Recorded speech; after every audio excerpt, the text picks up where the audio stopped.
Somebody once told me the world is gonna roll me. I ain't the sharpest tool in the shed. She was looking kind of dumb with her finger and her thumb in the shape of... Всем привет! Хочу продолжить рассказ о зимней концепции отеля Sensitive Premium Resort and Spa Белек, Анталия. В предыдущей части, номер 3, я закончила обсуждение темы температуры воздуха в январе как на улице, так и в основном помещении, то есть в холле. Продолжу. Номер. Температура в номере более располагающая к комфортному сну в более легкой одежде. Вот тут действительно тепло. Температура воздуха в нашем номере достигала 28 градусов. Номера отапливаются не с помощью батареек или кондиционеров, а с помощью центральной сплит-системы. Если очень жарко, достаточно открыть балкон, и система отключится. Заодно и комната проветривается. В номер нас заселили трехместный, с большим балконом и видом на бассейн. Заселили сразу по приезду в 10 утра, не взяв никакой дополнительной оплаты. Для младшего ребенка выдали складную кроватку по типу манежа. Убирались хорошо и вовремя. В номере все стандартно. Есть чайник и пакетированный чай, который по мере убывания приносят в номер. Также приносят и воду в маленьких бутылочках, телевизор с русскими каналами. Одноразовые тапочки лежали в шкафу. По просьбе нам выдали халаты на каждого взрослого, недостающий комплект тапочек для старшего ребенка и комплекты полотенец. В санузле есть шампунь и бальзам в пузырьках, но после первого же мытья головы моему ненаглядному мужу пришлось бежать в ближайший магазин за кондиционером для волос, так как мои волосы превратились в запутанную мочалку, которую невозможно было расчесать. Такого с моими волосами не случалось даже после мытья хозяйственным мылом. К сожалению, есть опыт. Не знаю, что именно наливают в эти пузырьки, но впечатление, что они делают это сами где-нибудь в технической комнате, так что прихватите с собой все необходимое. Кстати, очень удачно, что хотя бы было куда за этим кондиционером бежать. Ведь на самом деле отель находится в полной глуши от цивилизации. По непонятной удачной случайности прямо через дорогу находится магазин «Шок». Это обычный турецкий сетевой магазин, в котором есть почти все необходимое по низким ценам. Там можно купить семечки, чипсы к вечернему пиву или небольшие игрушки скучающим детям. Вернемся к температурному режиму и всеми любимому месту СПА. Именно это место и подкупило нас, подвигнув купить путевки именно в этот отель. Во всех имеющихся источниках интернета заявлено, что в отеле есть крытый подогреваемый бассейн, воздух плюс 27, водичка вообще райская плюс 34. О чудо провести самую холодную неделю зимы, плескаясь в бассейне, пивая шампанское. Не это ли сразу приходит на ум? Вот и я об этом подумала. Но чудо не случилось. Да, спа есть, как и во всех отелях Турции. На территории спа-центра есть инфракрасная сауна, хамам, шезлонги для отдыха после спа-процедур, массажные кабинеты и работники, готовые вас помыть и помять. Есть подогреваемый бассейн. Да только подогревается он не так, как заявлено в информационной табличке данного блаженного места. Да и само помещение, где находится спа-центр, вызывает мурашки. Даже выходя из лобби, где температура около 24 градусов, при этом вы одеты в джинсы, вдруг чувствуете резкое похолодание, приближаясь к той части отеля, где вы собираетесь полностью раздеться. Ну так вот, температура воздуха в спа-салоне была меньше 20 градусов, а вода в бассейне еще в разы холоднее. Мы даже 2 раза купались, но было полное ощущение ныряния в прорубь. Да, кстати, второй раз мы пошли туда, думая, что что-то изменилось после нашей жалобы администратору на ресепшене. Но, увы, чудо не случилось и во второй раз. Да и какое там шампанское, бар у бассейна вообще не работал, да и понятно почему.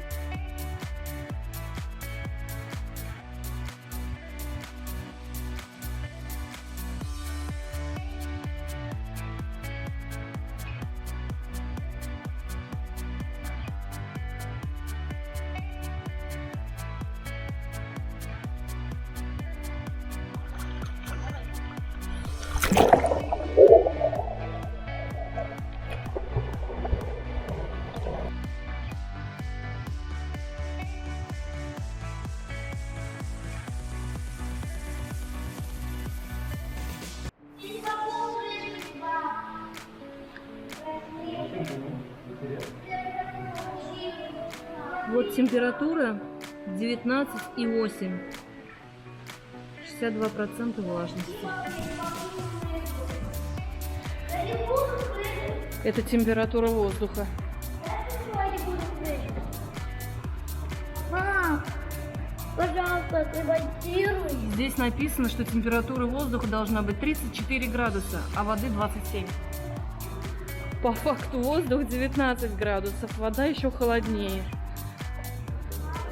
Скажите, пожалуйста, кого можно спросить, чтобы бассейн потеплее сделать? Бассейн идет? Да. Его можно еще теплее воду сделать? Можно. А как это До делать? 19. Нет, понятно, он работает. Он холодный. Вода холодная. Холодные? Я скажу. Спасибо. Сервис. Спасибо. Хорошо.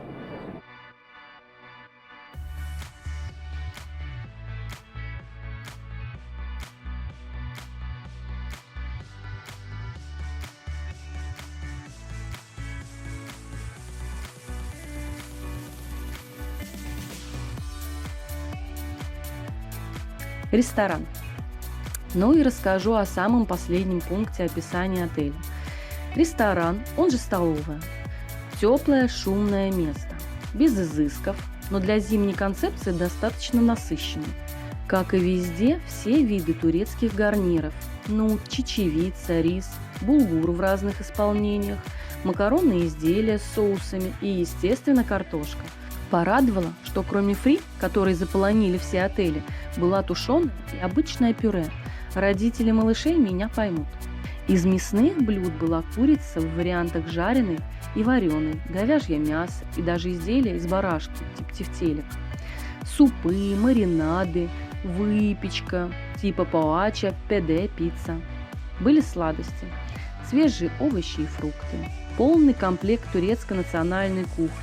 Может, конечно, решающим фактором стало событие, собравшее такое большое количество турков, но еда в этом отеле мне показалась и вправду прямо домашней. В баре ресторана напитка наливались в стеклянную посуду. Словом, этому пункту я точно ставлю жирный плюс.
Максим, ты что хочешь взять, зайка? Пюре взял.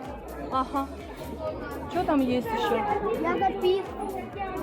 Пицца, наверное, дальше. Да, я в очереди стою за пиццу. Ты в очереди зачем стоишь? За пиццу. А, Это пицца за очередь. Поняла? ты картошку фри хочешь?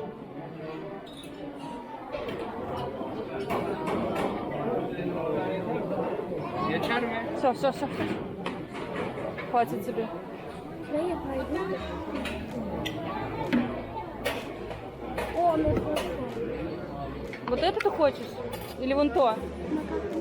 Максим, вот это хочешь?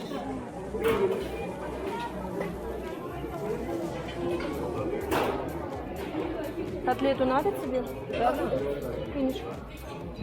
Смотри, сколько тебе макарон навалили. Вон. Тебе котлетку надо? Köfte.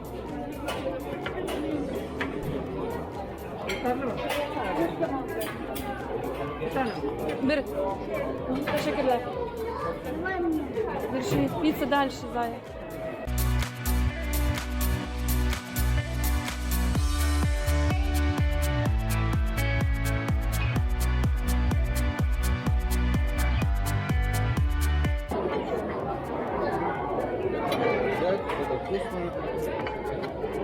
Не знаю, возьми. Где Максим? В очереди за пиццей стоит.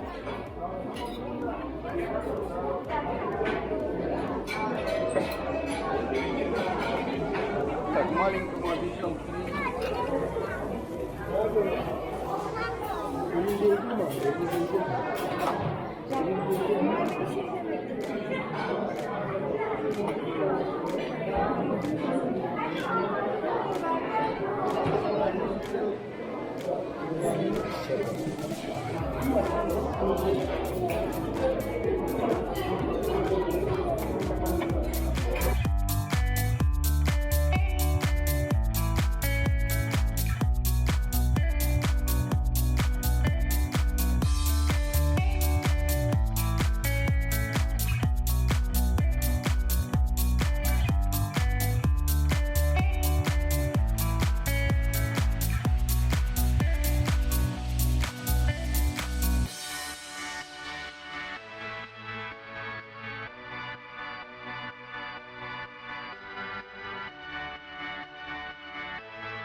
Давай, чокайся.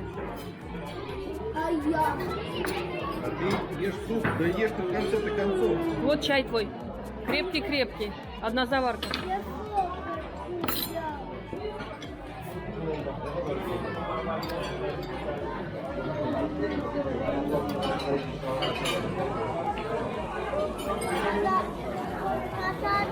Папочка. Рам-дам-дам, знаешь, вроде такая песня китайская. Компания.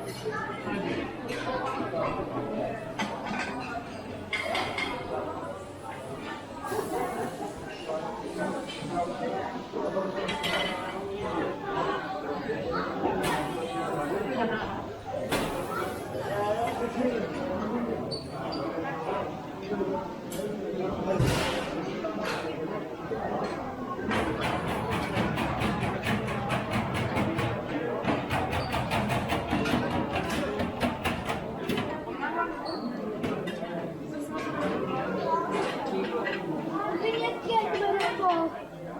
О, ты меня потерял? Что? Я вот первый потерял.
Не знаю.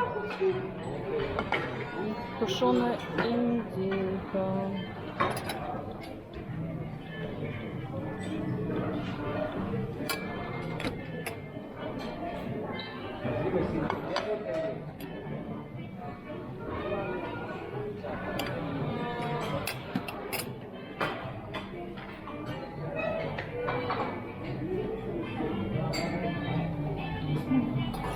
Возьми мне посвежее. Эй, какие кукушки я сделал? Возьмите мне Чего не что-нибудь. чарышка, то почему не за столом? Разве дай мне это? Ну, куда локти ты суешь свои? Как там? Ики. А зачем ты мне такие крылья положил? Положи мне на... Да. Ага. Еще? Мама, что это за куколка?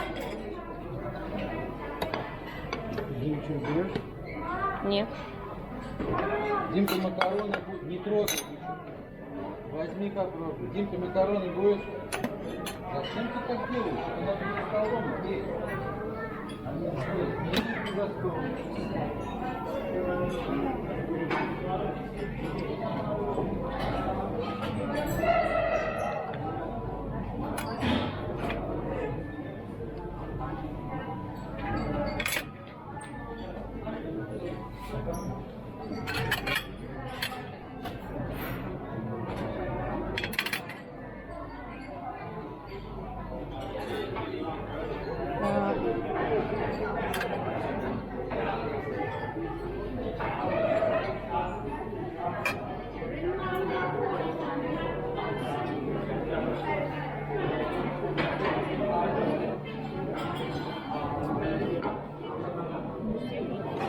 Look at